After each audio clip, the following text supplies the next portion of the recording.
Coming up on this Tuesday edition of Newsline at noon, Russian President Vladimir Putin declares Crimea's independence from Ukraine.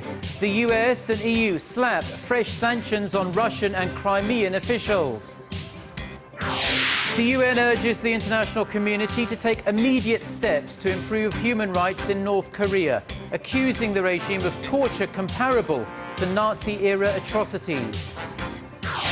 Plus, exports of Korean auto parts have grown rapidly, but Korean companies still lag far behind when it comes to electric cars and next-generation models. These stories and more on Newsline at noon.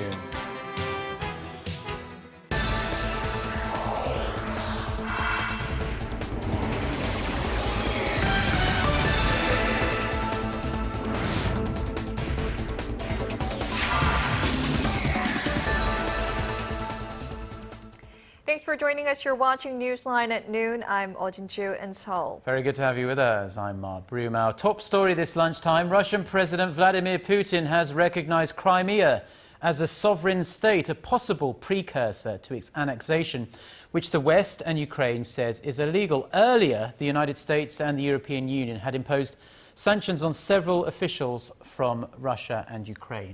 Yes, this all follows Sunday's referendum in which almost all Crimeans who went to the polls voted in favor of becoming a part of Russia. Connie Lee has the story. Another step has been taken toward the annexation of Crimea. Russian President Vladimir Putin on Monday recognized the Republic of Crimea as sovereign and independent. The executive order posted on the Kremlin's website came just hours after the European Union and the US imposed sanctions and asset freezes against Russian and Ukrainian officials. We are imposing sanctions on specific individuals responsible for undermining the sovereignty, territorial integrity, and government of Ukraine. The sanctions, which include travel bans, were in retaliation for Sunday's referendum vote in Crimea, which was deemed illegal by Western leaders. In the referendum, 97% of the voters approved of leaving Ukraine and joining Russia. The results brought joy to Russians, not only in Crimea, but also in Moscow. It's legal. I support Putin. I'm for reuniting Russian borders and the reunion of the Russian people. Up to 60% of the residents in Crimea are Russian, but ethnic Tatars, who make up more than 10% of Crimea's population, are concerned about inter-ethnic conflict. Of course we're afraid, but what can we do? Certainly not run away anywhere. No, we don't have that on our minds. I can't even think about it. The Crimean parliament has declared all Ukrainian state property on the peninsula as property of the Crimean Republic, and its lawmakers are in Moscow now to discuss the annexation by Russia. Connie Lee, Arirang News. A UN panel that has been probing North Korea's human rights violations over the past year presented its final report to the Human Rights Council in Geneva on Monday. Facing strong opposition from the North and its ally China, the Commission of Inquiry wants to make a case at the International Criminal Court. Chu Sun reports. A special UN Commission on North Korean human rights has urged the international community's efforts to improve rights conditions in the reclusive state. Reporting to the UN Human Rights Council in Geneva on Monday, the panel of inquiry said systematic and widespread crimes of humanity committed by the leadership in Pyongyang must no longer be neglected. Allow humanitarian assistance in accordance with humanitarian and human rights principles. Allow separated families to communicate with each other through mail and telephone and to permanently reunite. Comparing the North Korean situation to Nazi Germany, the Khmer Rouge's reign of terror in Cambodia and apartheid South Africa, Commission Chair Michael Kirby talked about taking the case to the International Criminal Court. Dismissing the panel report, the North Korean ambassador Seo Se-pyong accused the U.S. and its allies of hostile intentions behind the findings. China, the North's biggest ally, also questioned the credibility of the report, which is based on testimonies outside the regime. Pyongyang did not cooperate with the probe. Responding to Kirby's calls to stop repatriating North Korean escapees, Beijing referred to them as illegal migrants. China's objection casts doubt over any future UN actions on the issue, since it is a veto-wielding Permanent Security Council member. Also during Monday's session, a member of the Japanese delegation, whose daughter is presumed to have been abducted to North Korea in 1978, got a chance to speak, prompting the North Korean ambassador to walk out in protest. Choi Yu-sun, Arirang News. China's top nuclear envoy made a surprise trip to North Korea Monday in the country's latest effort to restart long-stalled multilateral talks to denuclearize North Korea. But as our Hwang Sung-hee tells us, the chances of the six-party talks resuming anytime soon remain slim. North Korea's state-run Korean Central News Agency reported Monday that Wu Dawei, Beijing's chief envoy to the six-party talks, arrived in Pyongyang but did not give further details. During his stay, Wu is expected to hold in-depth discussions with North Korean officials on ways to resume the multilateral denuclearization talks involving the two Koreas, the U.S., China, Japan, and Russia. The talks have been stalled since December 2008. Wu's trip follows one by China's Vice Foreign Minister Lu Zhenmin last month, when he discussed resuming the talks with North Korean officials. Lu then traveled to Seoul to share the results of his visit, performing the role of a liaison between the two Koreas. Beijing, as the chair of the six-party talks, is expected to try to get all parties to seek a middle ground between their sharply divided stances. Seoul, Washington, and Tokyo refused to return to talks for talk's sake, demanding that Pyongyang first show it is sincere about giving up its nuclear arms. The North wants an unconditional resumption of the talks. The U.S. State Department reiterated Monday it remains prepared to engage in constructive dialogue with North Korea as long as the regime adheres to its international obligations. It said the North has not yet shown any evidence of its willingness to do that. Chinese President Xi Jinping and U.S. President Barack Obama are to meet next week on the sidelines of the Nuclear Security Summit in The Hague. But with the recent missile launches by North Korea, the chance that the two leaders will strike a deal on any kind of denuclearization talks appears slim. Hwang Sung-hee, Arirang News.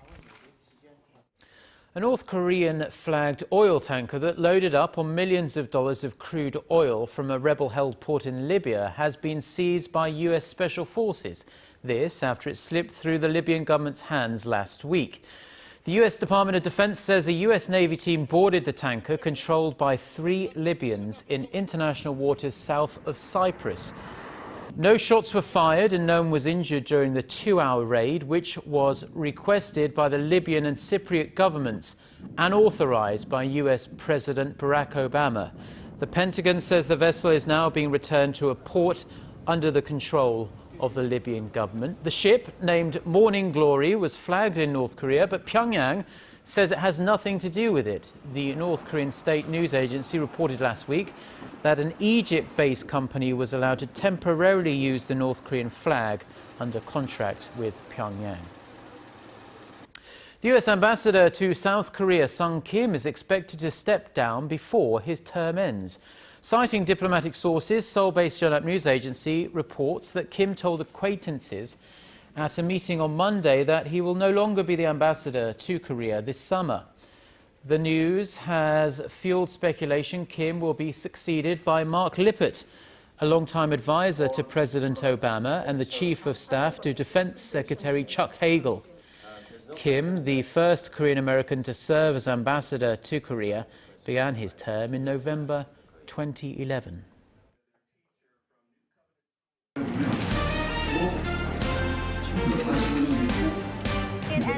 Stay up to date on the latest news out of Korea, connecting to our team of reporters about the issues that matter to Korea. On air, on your mobile, online. Find out more about Korea on Newsline at Noon with Mark Broom and Jin Ju. I'm Jin Ju. Market researcher, strategy analytics, said Thursday that LG Electronics brought in... The ruling Senator Party's three main contenders vying for the chance to run in the Seoul mayoral election in June are already out on the campaign trail. The party is expected to choose a candidate before the end of next month. It wants wrestle the mayoral post back from Seoul's current mayor, Park Won-sun. Our Kim Young-gil has more. The Senator Party has three competitive candidates vying to become the party's Seoul mayoral candidate. Tycoon-turned-politician Chung Mong-jun, former Prime Minister Kim Hwang-sik, and Supreme Council member Lee Hae-hun. Seven-term lawmaker Chung paid a visit to the Noryangjin Fish Market in Seoul early Tuesday in a bid to win the hearts of everyday citizens. The Noryangjin Fisheries Market is a symbol of Seoul. The market provides fresh seafood to some 10 million Seoul citizens every morning. If I become the Seoul mayor, I will make Noryangjin a place where people can come and enjoy. Chung and ex-Prime Minister Kim are seen as the front-runners to challenge the incumbent mayor Park Won-sun. In a joint survey conducted by Gallup Korea and the 중앙일보 newspaper, Park was ahead of Chung by only 0.4 percentage points, well within the margin of error with 42.5%. Kim trails Park 34.3% to 47%. 66-year-old Kim, who served as prime minister under former president Lee Myung-bak, has vowed to make Seoul a vibrant city. He snapped at the recent merger of the main opposition Democratic Party and independent lawmaker An Chol-su's political group. The term new politics has been sullied by the main opposition bloc, which champions the breaking of old political practices. I think it's better to use the term upstanding politics. Former two-term lawmaker Lee Hae-hun also laid out her vision for Seoul. Citizens want Seoul to become an economically vibrant city again. I will do that by making the capital a financial, medical, and tourist hub. I will also create more jobs and stabilize the real estate market. It's widely thought any three of the Senator candidates would, if they won, use the four-year mayoral term as a springboard to run in the 2017 presidential race. The ruling Senator Party is expected to pick a single candidate to take on incumbent Park Won-sun by April 25th. Seoul citizens will have to wait until June 4th to decide whether they want more of the same or a new face in City Hall. Kim Young-gil, Arirang News. It's not just Korean automakers such as Hyundai Motor or Kia Motors making remarkable inroads into the global market in recent years. The country's auto parts industry is also taking great strides on the world stage, posting exports of more than $25 billion in 2013. Song Ji-san reports. This factory produces automobile engines and transmissions 24 hours a day, 7 days a week, to ensure that shipments meet order deadlines. That's because demand for its products soared 12% from a year earlier, largely because of orders from automakers overseas, which now represents some 40% of the plant's overall production. The global market recognizes the high quality of Korean-made auto parts. In our case, we do not engage in aggressive promotion, but foreign buyers directly contact us for supply contracts. This plant epitomizes the steady growth in exports of Korean auto parts, which is about double the pace of that for completely assembled cars. The recent expansion of the overseas production by local automakers Hyundai and Kia helped increase auto parts exports, but GM, Ford, Volkswagen, and other foreign companies accounted for well over a third of the parts exports.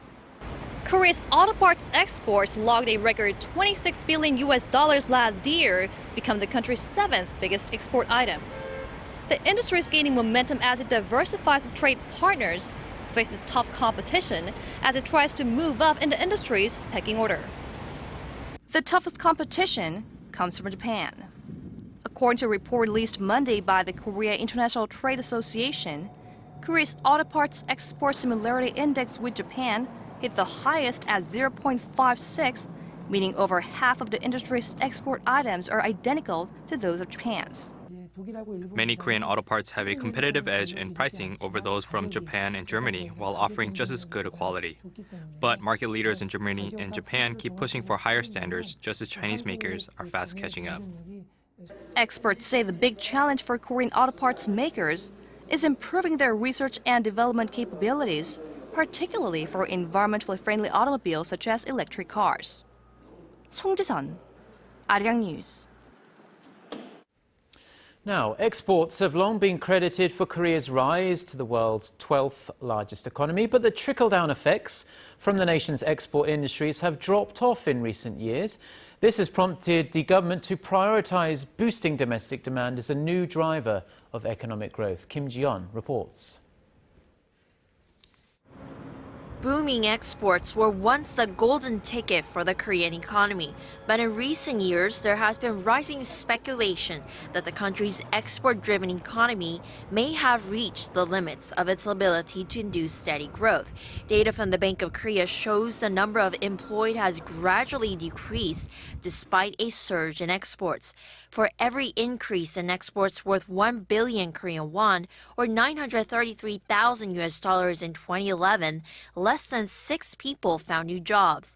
That's a sharp reduction from 1995, when more than 20 people found new jobs for every increase in exports of the same amount. Now, the Park Geun-hye administration is looking within the country to find new growth engines for the economy. The first step is to radically streamline the red tape hampering business, particularly in the service sector, which is loaded with restrictive regulations. There are more than 3,600 regulations in the service sector, which represents around 47% of all business regulations. Related officials in the aesthetic surgery industry say heavy regulations are taking a toll on Korea's competitiveness in the field of aesthetic surgery. There is a growing demand for aesthetic surgery in Korea and from abroad, but investors are getting increasingly more reluctant to invest in R&D to related technologies due to regulations on the industry. Making Korea one of the world's most attractive medical tourism destinations is one of the government's initiatives aimed at improving the country's service sector. The Park administration's goal is to increase the number of foreigners visiting Korea for medical purposes to 250,000 this year, from 150,000 in 2012. To underscore the government's campaign to deregulate wherever possible, President Park is due to preside over a large-scale meeting of policymakers, consultants, and business people on Thursday, where they'll draw up a to-do list. Kim Ji-yeon, Arirang News. Lee Ju-yeol, the nominee for next central bank governor, says a rate hike could be an option if the U.S. Federal Reserve speeds up its stimulus tapering. In a written response to lawmakers ahead of his confirmation hearing, he said the Bank of Korea's current monetary policy is good enough to support the nation's steady economic recovery. He added a rate hike would not put major pressure on the nation's snowballing household debt problem either. Lee's confirmation hearing will take place on Wednesday, although Parliament does not have the power to veto his appointment. All being well, Lee will start his 4-year term next month. He replaces outgoing Governor Kim Jung-soo. The Korean government has given the green light to a casino run by a consortium of foreign enterprises. The Culture Ministry said at a press briefing Tuesday that the Indonesian Chinese enterprise Lippo Group and US-based Caesars Entertainment will open the casino, which will be for foreigners only, on Yeongjong-do Island.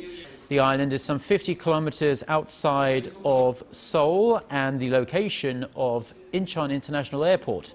The casino is the first phase in the consortium's plan to develop a high-end resort in 2018 with an estimated price tag of some $700 million. The government expects the casino to boost employment and bring in lots of tax revenue. It will be the 17th casino in Korea, 16 of which are exclusively for foreigners.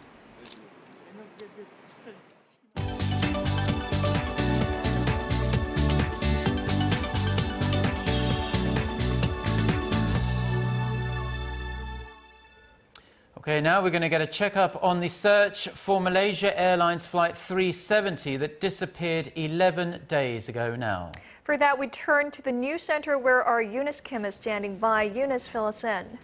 Hi guys, Malaysian authorities are still working with dozens of countries, 26 in all now, to find focus points in this unprecedented search that essentially covers two vast air corridors, one over Asia as far as Kazakhstan to the north and another over a lot of ocean and part of Indonesia's Sumatra island to the south. Meanwhile, we did hear from the chief executive of Malaysia Airlines Monday that initial investigations have shown it was the co-pilot, 27-year-old Farik Abdul Hamid, who had given the all-right good-night sign-off shortly before the plane disappeared. And there are still no substantial leads 11 days after that Boeing 777 went missing. As Malaysian authorities line up the data they have so far to piece together a motive, it appears the transponder, which identifies planes to controllers, was switched off at a point when the plane was between two airspace sectors, when Malaysian and Vietnamese controllers could assume the plane was each other's responsibility. Let's turn to some other news now. We turn to Washington, where U.S. President Barack Obama called on Palestinian leader Mahmoud Abbas to take risks for peace, echoing a sentiment expressed to Israeli Prime Minister Benjamin Netanyahu 2 weeks earlier. The comments come as a U.S. framework for peace talks appears to have hit a roadblock over the issue of Palestine's recognition of Israel as a Jewish state. Netanyahu has required it. Abbas has refused it. During Monday's talks in the Oval Office, Abbas indirectly addressed the sticking point, noting through a translator that Palestinians recognized the state of Israel in 1993. He also said Israel needs to release a fourth batch of Palestinian prisoners by March 29th under a previous agreement to show its commitment to achieve peace. The U.S. framework for peace faces an April deadline, and with little tangible progress made, it is up for an extension.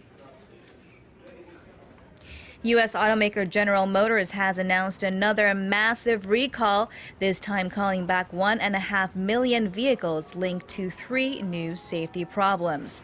The latest recall comes out of an internal probe triggered by its first recall last month of 1.6 million older model cars linked to ignition problems that led to dozens of deadly crashes dating back a decade. For its slow reaction to the ignition defect, the leading American car company is under investigation by U.S. authorities. And in a rare video admission posted online, GM Chief Executive Mary Barra said, quote, "Terrible things happened when something went wrong with our process." She said the company is conducting an intense review of its internal processes and will change how it handles recalls in the future. Staying in the U.S., scientists at the Harvard-Smithsonian Center for Astrophysics say they have found, quote, echoes of the Big Bang 14 billion years ago. The detection of these gravitational waves was discovered at the South Pole with a telescope, they said, confirming a crucial connection between quantum mechanics and general relativity. The experts called the discovery one of the most important goals in cosmology today. The gravitational waves were spotted by targeting the telescope to a specific area of the sky outside the galaxy known as the Southern Hole, where small fluctuations gave researchers new clues about conditions in the early universe.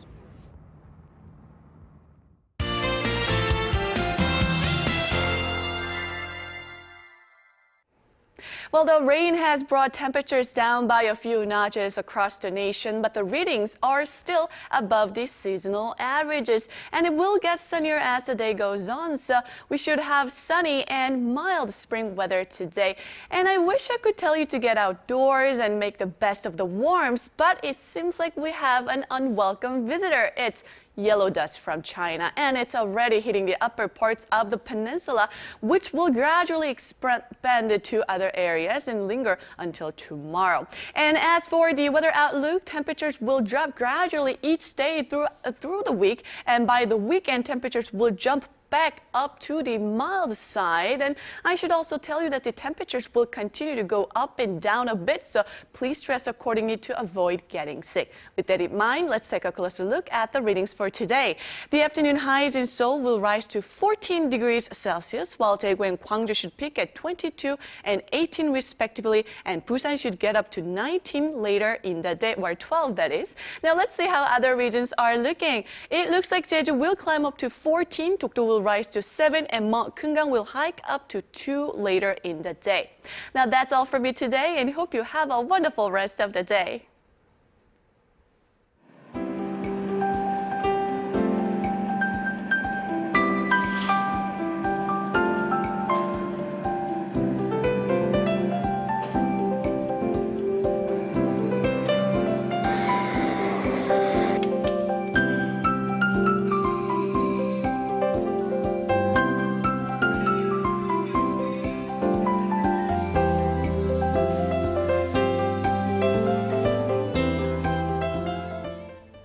And those are the stories we're following this hour. Join us again for more updates on the day's headlines on our next newscast at 2 p.m. Korea time. And Jinju and I will be back again at the same time tomorrow. Until then, goodbye.